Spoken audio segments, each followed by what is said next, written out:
Yeah. You know what I'm saying? So definitely a big three is definitely something you guys should look into. So definitely a cool experience. One of the main reasons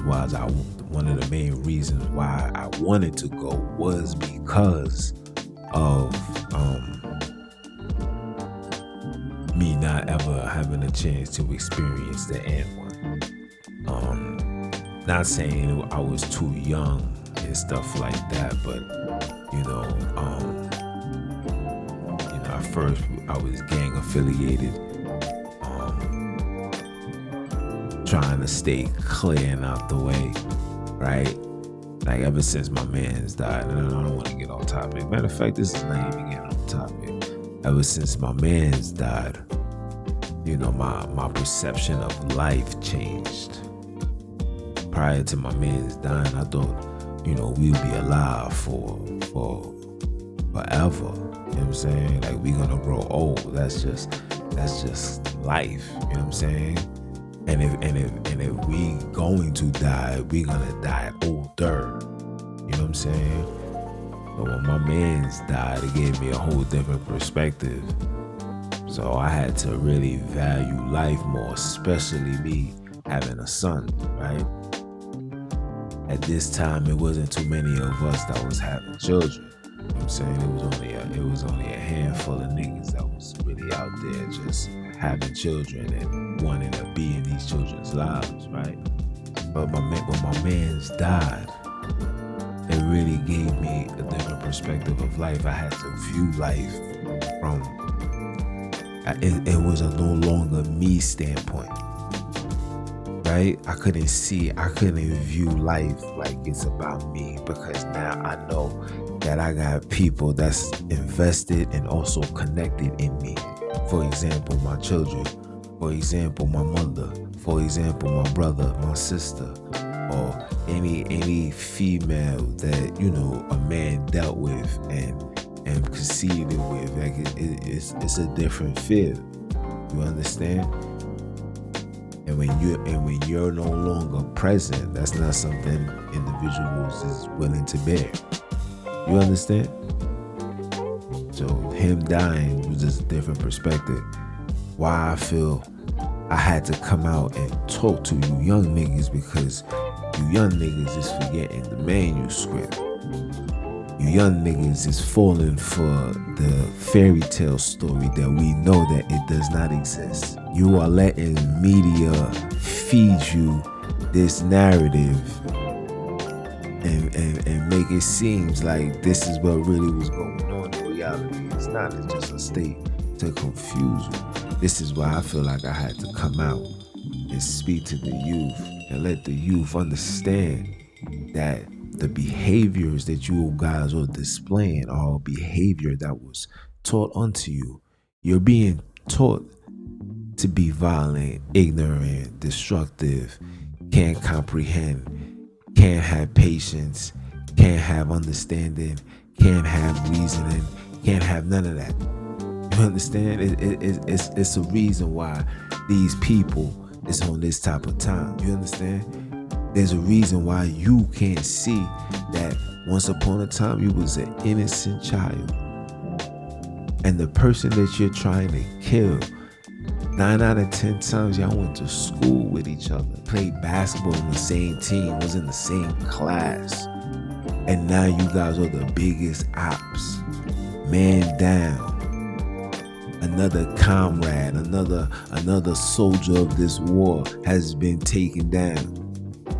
Mentally, physically, spiritually ambushed, because individuals believe that being a real one is gonna preserve you and protect you, and you're gonna be the one to defeat the streets. In reality, you're not gonna defeat the street. How can you defeat the street? How can you defeat the street when the street have yet to issue a loss?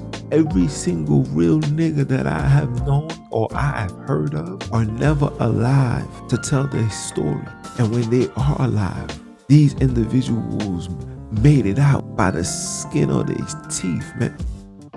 You understand what I'm saying? And When you realize that when you portray to be a real nigga, or you get on social media and you yelling out, I'm a real nigga, that's a green light for every single savage animal, wolves, lions, tigers, and deers. You just allow everybody to come invade your space, because today's youth want to chase this aura of being a real nigga. We don't need no more real niggas, because the real niggas is getting taken off the battlefield.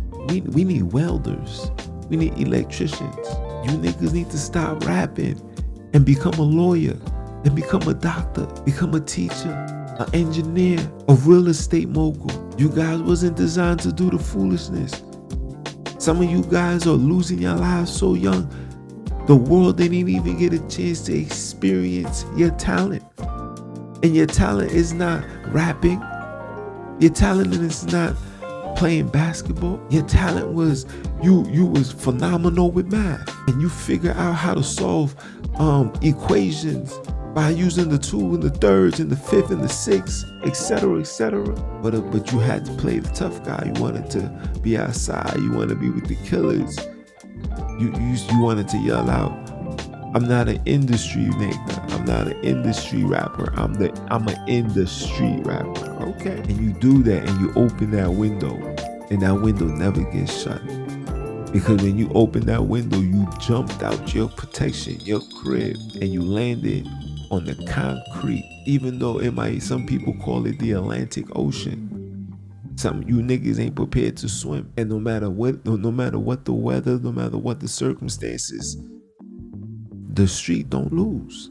And we don't need any more real niggas. The real nigga persona, we gotta put that over there. Don't call yourself an RN, because those things come with responsibilities. Street responsibilities. Street politics. You know how the game go. You know how the streets go. And we gotta say enough is enough. Society is churning y'all against each other.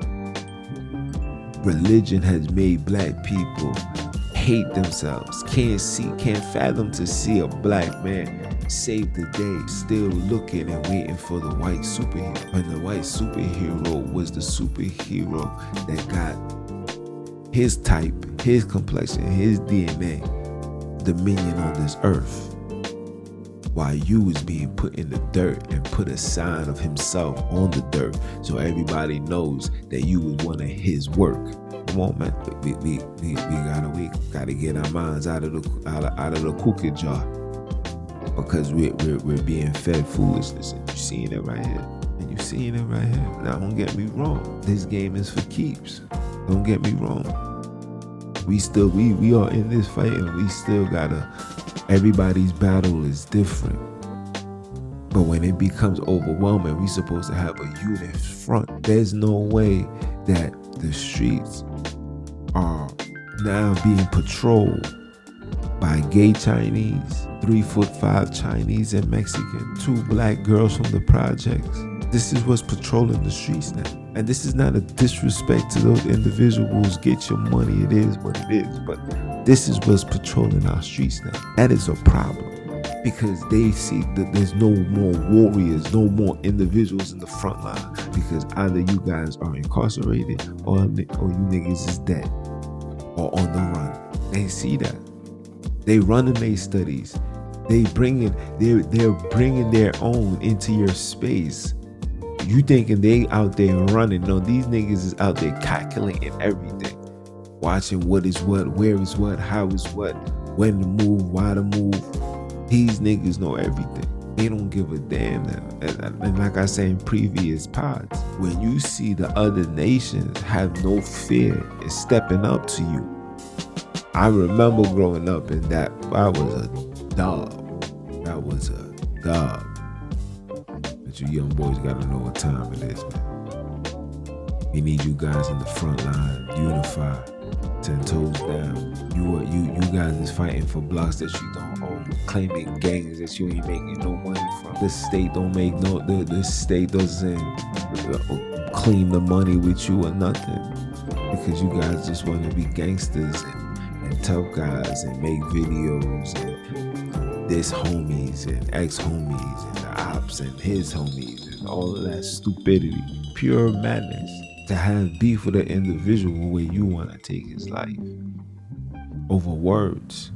No combat over words. This is where we at. You little niggas need to realize this is the big bro talking to you. Every single one of you all across the world, don't matter how old you are. Your big bro telling you, listen man, this ain't it, right? Y'all niggas is beefing over nothing. Ain't no time to be beefing. You are at war, homie. The last person that you need to be worrying about is the nigga that looks like you, talk like you, dress like you, come from where you come from. That's the last person you would want to bring harm to. In fact, you would want to come together and become a power structure to protect your buildings, to protect your community, to protect the children, protect the wives, protect the single mothers, all of this madness. To protect, we're not doing none of that. Gotta leave this joint alone. It's not even worth it. Being a civilian is the way to go.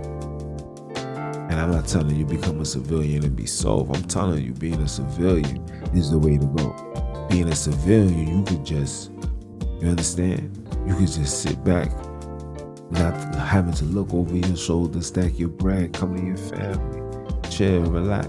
Or you could be the other ones that's, high and mighty, crazy, nuts, deranged, confused. You understand? You could be either or, but you know where I stand. And this is where you guys need to stand.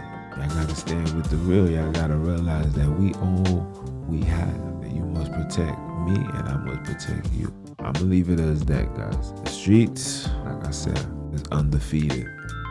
I have yet to see a real nigga say out his mouth that he has defeated the streets. It's your brother, man, from the motherland. Came to you guys live once again. Continue supporting. This is your first time. I hope it's not your last time. If it's your second, third, fourth, fifth, sixth time, that means I'm still on your mind. And if I'm on your mind, that means we have to continue this grind. This grind is to get the kingdom ready, right? If you don't know who I am him, Junns the NBIC, aka Mr. Keep My Foot on you heathens, you he-goes, and the new install. He the nice things. Are you dumb or are you dumb? Listen to the creator say it one time for the one time. I'ma holla at y'all.